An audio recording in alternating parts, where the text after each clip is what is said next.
Our speaker today is the President of the Philippines, Ferdinand Marcos. It has been 16 years since President Marcos came to the United States on an official visit, and 16 years since we first welcomed him to our podium at the National Press Club. When he appeared before us then, he had just been elected president of the former American colony, which became an independent nation in 1946. We knew Marcos was a war hero. He got so many medals in World War II that when the young Major Marcos met four-star General Omar Bradley, the general saluted him. We also knew he was a persuasive fellow. How else could he have managed to get his wife, who is known to be strong and bright, to marry him after they'd known each other for only 11 days? And we knew he was experienced in overcoming political adversity. After all, the first case Mr. Marcos ever won as a lawyer was when he successfully defended himself from prison against a charge of murdering a political opponent of his father. The president of the press club at that time, Win Booth, remarked at the great warmth of the greeting Mr. Marcos received in 1966 and said, and I quote, "Your very presence reminds us that you and your great people are the faithful allies of our country in time of trouble. And that, sir, is something the American people and the men and women assembled in this room are not about to forget," end quote. But much has happened in those 16 years. In the interim, Mr. Marcos declared martial law, or what he called constitutional authoritarianism, and did not lift it for 11 years. There have been charges of corruption, abuses of human rights, and political repression, and recently the Archbishop of Manila called openly for him to resign. But through it all, Mr. Marcos has remained president, and this week, President Reagan warmly welcomed him, stressing the many common ties between the two countries. The New York Times recently said, quote, "In a country that is deeply sensitive to style, Ferdinand Marcos has it, and it has allowed him to take the sweeping actions that in essence converted the nation from an ill-functioning, raucous but free democracy into his personal fief and seemingly permanent possession," end quote. President Marcos comes to us today as the head of a nation with a long friendship with the United States, a nation considered crucial to America's defense strategies in Asia. We are eager to hear what Mr. Marcos has to say. It's my pleasure to present to you Ferdinand Marcos, President of the Philippines.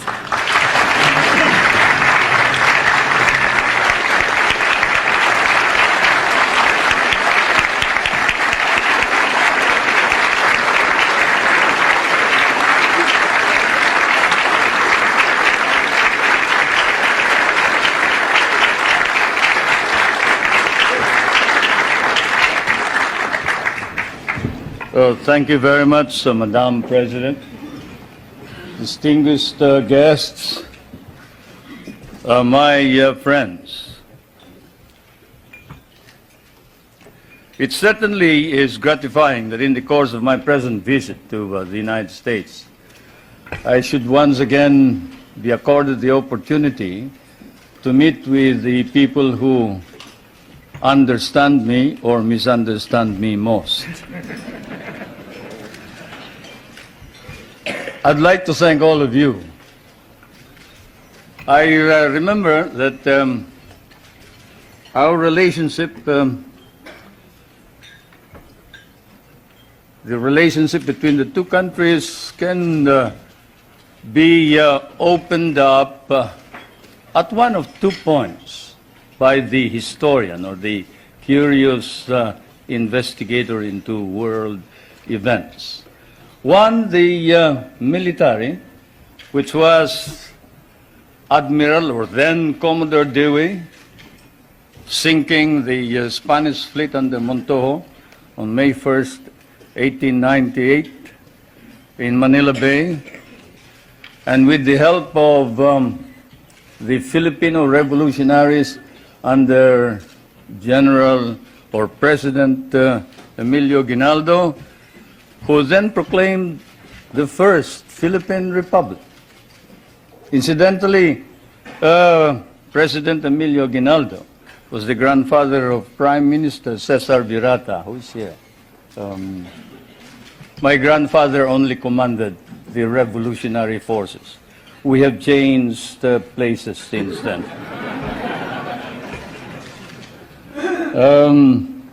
Either that point of entry is chosen or the more sedate commercial one 100 years back.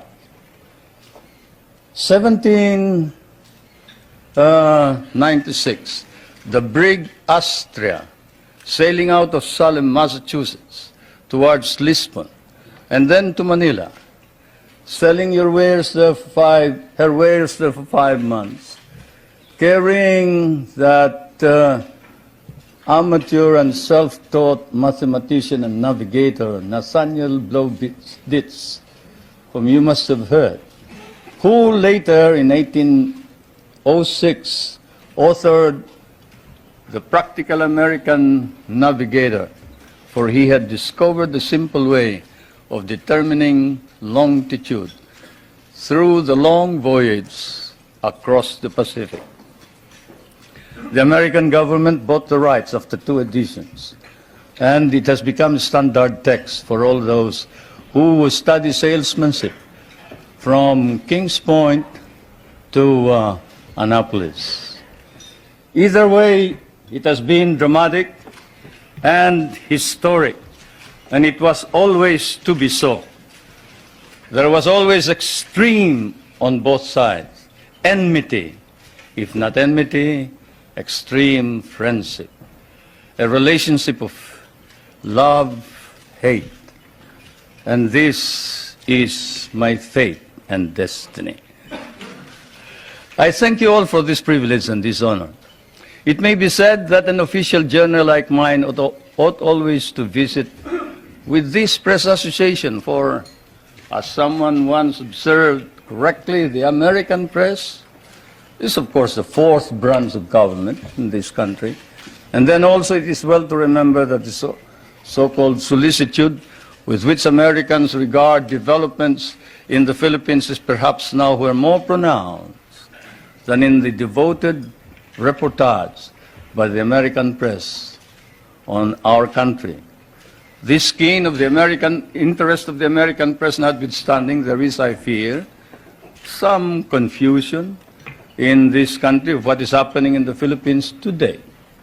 It has been one of the shocks I encountered while preparing for my present journey, and also upon arrival here in Washington, to read in one of your outstanding papers a statement to the effect that the Philippines is still under military rule, which it is not, and that there is no civil government. Such misstatements, whether intended or otherwise, conveniently merge with more accurate reporting about the true situation in the country, resulting in much confusion and misimpressions about our country, require clarification. So perhaps I should begin by stating first a few basic facts about our country without too much embroidery. The Philippines is a republican state with a duly elected government at national and community level. We have a national constitution duly drafted by a constitutional convention, elected and convened in 1970, and duly ratified by our people in 1973. Under that constitution, ours is a modified form of presidential government with a National Assembly constituted by assemblymen elected by regions in 1978, and a president directly elected by the people in 1981. Legislative power is vested in that National Assembly, while the executive power is vested in the president. And the party in power, the party that won the most number of members in this National Assembly, choose the leader of the legislature, and the leader is the Prime Minister, and he's no other than Prime Minister Cesar Virata.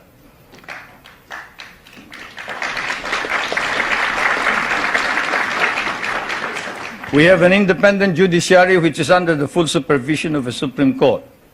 While it is claimed that human rights are not protected by the courts, or that civil rights are not duly enhanced by the Constitution, because there is no way of seeking, say, the remedy of a writ of habeas corpus.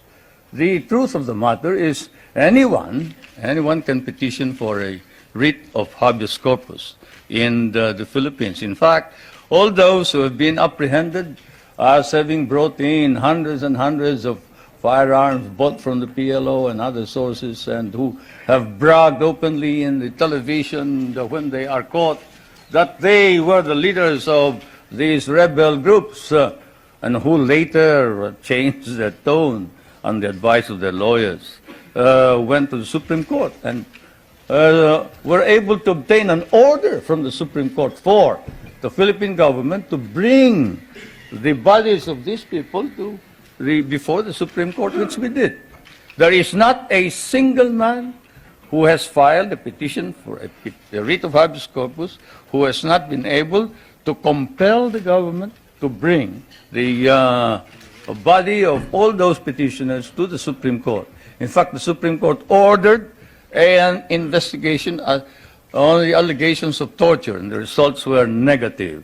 The doctors testified that they examined all of these persons, all these petitioners, during the period of confinement, and they never complained about any mistreatment or torture, and some indiscreet remark indicated that this was merely said on the advice of the lawyer as a preparation for defense in the criminal trial. Now let's review the overall measures. All measures that have been issued by the President were issued at his instance alone? No. They are issued after a meeting of what is known as the Party Caucus. You who have studied constitutional law know that in a modified parliamentary or presidential form of government, the President actually doesn't make the decisions. He may lead the party, and therefore in the caucus, he may exert influence in the caucus, but the caucus decides what is going to happen, what is the policy to be adopted. In fact, our Constitution institutionalizes this procedure and states that the program and policy of government shall be adopted by the cabinet, submitted to the President for approval, but shall be responsible to the members of the National Assembly or the Batasang Pambansa, and for which the Prime Minister must stand. If he is rejected, then he must quit, he must resign, and a new Prime Minister must be appointed. Now, all cases are appealable to the Supreme Court, including cases of security against the state. We have a system of local government and administration throughout the country. In all, there are 73 provinces, 60 cities, 1,502 municipalities, 42,000 barangays, in each of which there are regular elections. Barangays are the villages. We just had elections this year. The election for president occurred in 1981. Under the Constitution, the people have a right of recall. They can recall anyone who has been elected by 1/5 of all the voters who voted in the last elections. A vote of 1/5 will suffice to call a new election for any given post.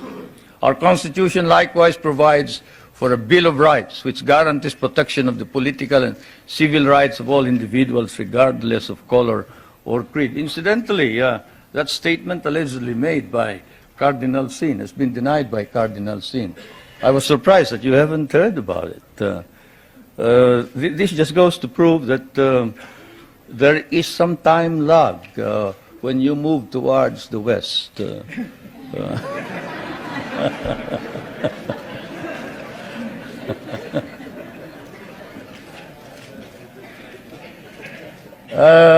Cardinal Sin, when he arrived in the Philippines, appeared before some of our friends and said, look, there is no quarrel between the church and state, and the church and state are separate. I have no intention of intervening in political affairs. I have not stated that the president should resign. That's his business. That's the business of the people. He was elected by the people, and I'm not about to say anything about this. That's why I'm surprised that here you make much of it. But I suppose that's part of news. It's good copy. Can you imagine asking the president to resign? That's by constitutional mandate. Social justice is a matter of national policy and a priority objective of government. And this is why one of the first reforms was land reform. You know, when I proclaimed martial law, I didn't proclaim martial law alone. It is made to appear as if I just signed the decree and said, I impose martial law on each and every one of you. No. I asked the legislature to please pass a law proclaiming martial law because there was anarchy in the country. Now, let me say this. The opposition was strong. And they were members of the Security Council, and somehow they adopted a resolution which required that there be a unanimous vote for the armed forces to be able to move. And therefore, the armed forces was immobilized. At the same time, I asked the opposition party to come and join me in a coalition government. I offered one half of the cabinet. And of course, they laughed at me and said, why should we join you? We're going to take over the government. By the time you are through with the exercise, you're dead, politically and otherwise. So, and they refused to join me. I asked the advice of the judiciary. I asked the Supreme Court justices, the Court of Appeals justices, and the members of the private sector. And all of them told me there's only one man who can proclaim martial law, and that is the president. And you are it. You are the only one who can proclaim martial law. This is why I must carry this particular mark in our history. I could not have transferred it to the legislature. Why? Because the legislature did not have the power. What does the Constitution provide? The President shall be the Commander-in-Chief of the Armed Forces of the Philippines, and he may order the armed forces out to quell any disorder, riot, rebellion, invasion, insurrection, and in case of invasion, insurrection, rebellion, or imminent danger thereof, when the public safety requires it, he may suspend the privilege of the writ of habeas corpus or proclaim martial law throughout the Philippines or any part thereof. What does that provision provide? It provides that only the President can proclaim martial law. I repeat, that is why I had to assume responsibility. And I am not one for shirking duty. The people said there was necessity for proclaiming martial law. And the people said, you are the only official who can proclaim martial law. So I proclaimed martial law. And I sincerely believed that it was necessary to proclaim martial law to install order and stability because there was complete anarchy throughout the country at the time. Now, therefore, at that particular period, what was the status of our government? Our government was immobilized, impotent. The armed forces could not move out. The industry was not at all in any way moving. There was no income coming into government. Everybody was running away. They burned the U.S. Partly burned the U.S. Embassy, tried to burn it anyway. They tried to kidnap the American ambassador. American ambassador was Byrod, Ambassador Byrod. And they tried to kidnap our foreign minister, Romulo, whom you just saw today. And I told him, you better disappear because I will not ransom you.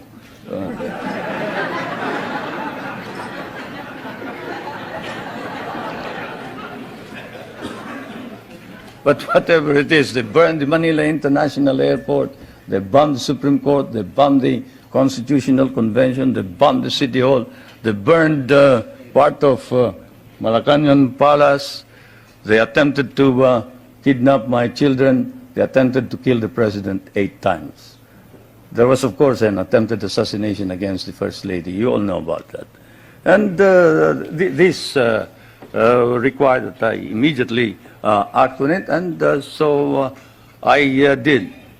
Now, we established land reform. We were fighting a group known as the Hukbalahap, Hukbong Nagpapalaya ng Bayan. It was socialist inclined. It was leftist. But they were friends of mine because we had fought in the Second World War together.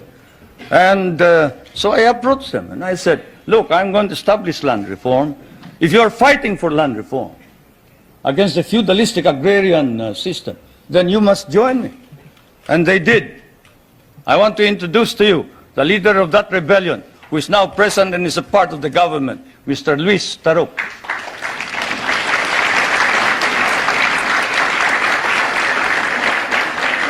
He is a member of the National Assembly.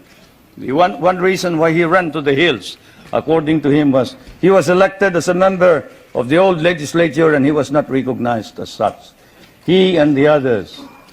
Now I want to introduce to you another leader of the Free Farmers Federation, which is also composed of farmers who wanted reform, but who are fighting for reform, but who are now joining in the effort to establish political stability and economic prosperity throughout the country, and who was Dean of the College of Law of the University of Ateneo, but abandoned his deanship in order that he may join in the effort to attain the noble mission of this new society. I refer to National Assemblyman Jerry Montemayor,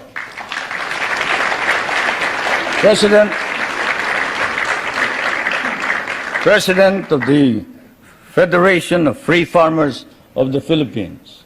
I would like to introduce also to you a young man who was very active against the government in 1972 and who paraded around the streets raising the flag of the Communist Party and organized the Kabataan Makabayan, which is the red organization of the youth. And this man is Nilo Tayag. Is he here? Anyway, he is somewhere around here.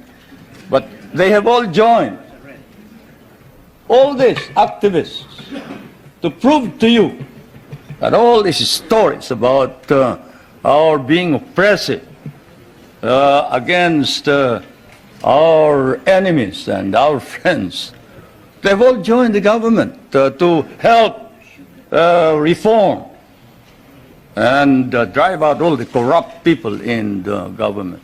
We have an ombudsman. We are the only country with an ombudsman. You know what an ombudsman is? He is the officer who watches over the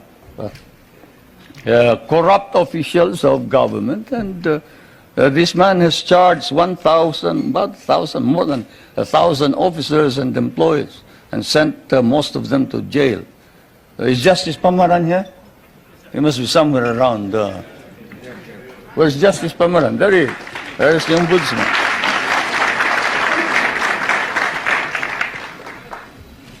And we have not deprived anybody of private property. On the contrary, while we are a free enterprise society, we have an egalitarian base.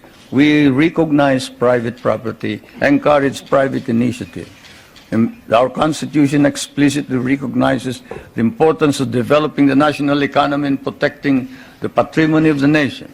In line with this, a National Economic and Development Authority has been created for the purpose of planning and coordinating economic development plans. I chair that Economic Development Commission. Now, I did not come all the way here to recite these basic facts to you, but it is best that we wrote this at once they form an important background of understanding the developments in my country. Relations between the United States and the Philippines now span, I'd say 84 years if you mark the Battle of Manila Bay, 184 years perhaps if you mark the brig Salem, from Salem, which when it returned to Salem brought back hides, indigo, lumber, pepper, and paid 24,000 in tariff duties. Many things don't change, not even tariff duties. Anyway, The trade between our countries is covered by a trade agreement. The military and security matters are covered by 3 agreements. Those agreements are, and I will now ask our friends in my staff to distribute these agreements to you, or as many as can receive them. These agreements are the Mutual Defense Pact, the Military Assistance Agreement, and the Military Facilities Agreement, which is due for review this coming year. President Reagan and I have agreed with the members of our cabinet that the review will start in April, probably we'll finish it by August. Through it all, our relationships develop in a way unique to nations so disparate in size and circumstances and so distant from each other. The direction which American colonization took in the Philippines in the political, economic, and military cultural spheres were such that for us, relations with the United States would remain crucial for a while. It is said that language is the greatest conveyor of culture. If that be so, if that wise man who said that is right, then your language has certainly conveyed to my country your culture. And this is why the relationship between our countries is something undefined. Our interests may have diverged in the period after our recovery of national independence in 1946, but this relationship has endured. And the question that is often asked is, does the Republic of the Philippines differ from the American Republic? Yes and no. It doesn't differ in the sense that it is democratic, but it differs in the sense that we have a prime minister, and in the sense that we try and make the legislature and the president or the executive work together. We cannot afford any stalemates. We cannot afford any delays. It is a modified presidential form of government, while yours is a complete and pure presidential form of government. Why did we change this? Because we cannot afford stalemates and deadlocks. Yours is a strong economy and a military power. Ours is a weak country. We cannot afford to delay and postpone decisions pending the debates between Congress and the President or the Prime Minister. The poorer third world countries cannot. And so, my friends, that is the situation. I am now going to ask also that my staff distribute to you the social and economic indicators of my country in showing to you the dynamism and the vitality of our economy. We have changed our economy such that we hope to be able to be self-sufficient. We were importing rice before. The last time we imported rice was in 1976, 77. We paid $500 million for that price. Today, we are exporting rice to our neighboring countries. And the per capita income was about $200. Now, it is more than $800 per capita income. The gross national income has increased 5 times. I need not go any further. I'll wait for the questions, and now I am ready for interrogation.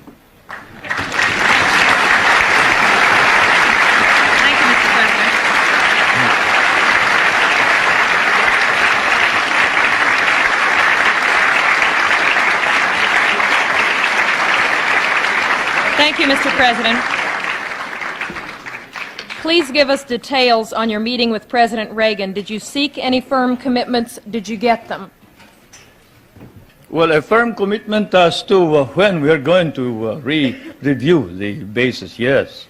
A firm commitment that a mechanism be set for the study of our economic problems, yes. Because, as you know, the reason we have a deficit in our balance of payments is the commodity prices went down because of your domestic deflationary policies, your interest rates. But all of this can be worked out, and so it has been agreed. Secretary Reagan of the Treasury is going to meet with our foreign minister, who is also prime minister, regularly. The next meeting is next November, I think. So we have worked that out. The national security matters will be worked out by the defense minister. The 2 defense ministers are also meeting in November. Those are the specific ones. We have also entered into a tax agreement and air agreement. This afternoon, tomorrow, there will be some kind of agricultural agreement. As you know, we have one of the most modern and biggest concentration of agricultural and natural scientists in Asia. This is in Los Baños, the University of the Philippines. And we have biogenetics, we have plant engineering, we have, name it. You remember that the International Rice and Research Institute is based there, and that it was the one that produced the new type of rice which produced the rice green revolution. And we help your scientists produce the corn that can fight mildew. When your scientists could not produce it, we did. That center is going to be developed. We are also hoping to be able to exchange technology on non-conventional energy and other matters. It has been reported that your government will seek $2 billion in rent from the U.S. for the Philippine bases. Is this an accurate report? No, it is not. We have never talked about figures. Louder and clearer. We can understand the question. The question was, is it correct that we have demanded $2 billion in the rent? The answer is no. We haven't quoted any figure. What we have asked is this. We want a study.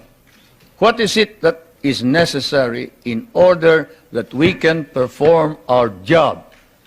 You and I know that if the Philippines is attacked, the United States is not necessarily bound to immediately react, because the provision of the Mutual Defense Pact is that you will immediately take steps as is necessary to meet the contingency in accordance with your constitutional processes. What does that mean? That means that you go to the Senate and the House of Representatives. What does that mean? That means delay while we are dying there.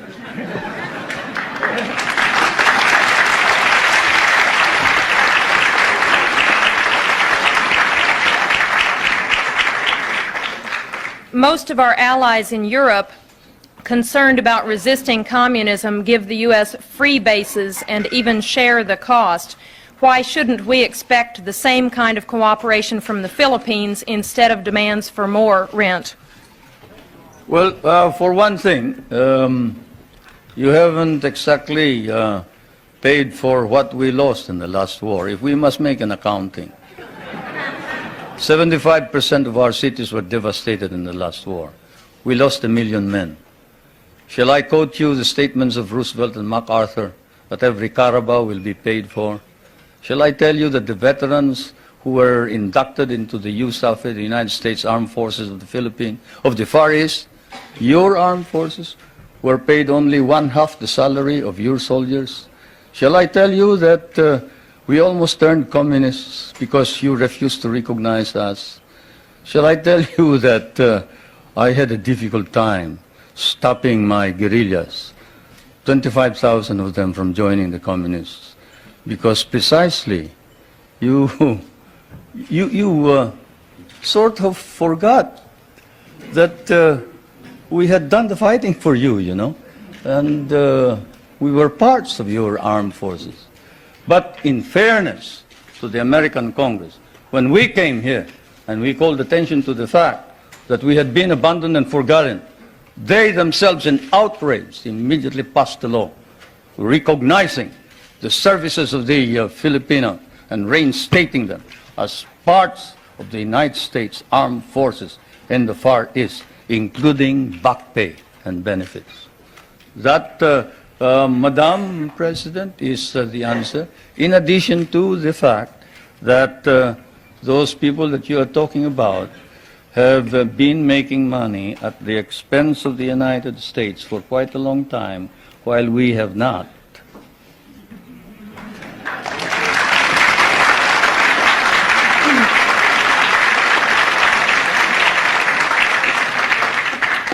After the attack on Pearl Harbor, U.S. bases in the Philippines could not be defended.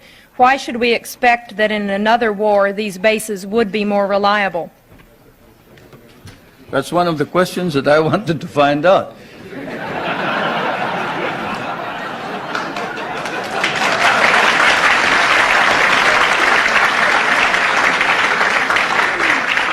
If you're going to run out on us anyway, you better let us know now.